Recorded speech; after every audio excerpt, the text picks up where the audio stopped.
I used to think the worst thing I'd hear through the baby monitor was my daughter's cries in the night. But a week ago, I woke up to lullabies drifting from the speaker, soft, wavering, sung by a voice that was definitely not mine. At first, I thought it was interference, maybe picking up a neighbor's radio, but the song was unfamiliar and oddly hypnotic, almost ancient in its melody. Each night, the voice grew clearer, lingering just at the edge of recognition, singing my daughter to sleep before I could even reach her crib.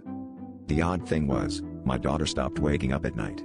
She'd fall asleep to the static lullaby, and by morning, she'd be smiling up at me with an unsettling calm. Then yesterday, I noticed her eyes. They'd always been a bright blue, just like mine, but now they shimmered with a deep, mossy green. The exact shade I'd glimpsed on the hospital nurse who'd lingered a little too long by our room, humming lullabies under her breath as she checked the monitors.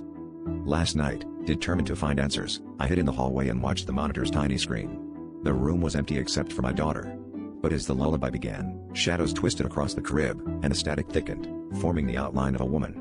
Her mouth didn't move, but the song threaded through the air, weaving around my daughter like a cocoon. The woman's eyes blazed that same mossy green, and I realized with a jolt that they were watching me through the monitor, not my daughter. I tried to rush in, but my legs wouldn't move, a paralysis that held me in place until the lullaby ended. When I finally staggered into the room, my daughter looked up at me, her new green eyes reflecting something ancient and wild.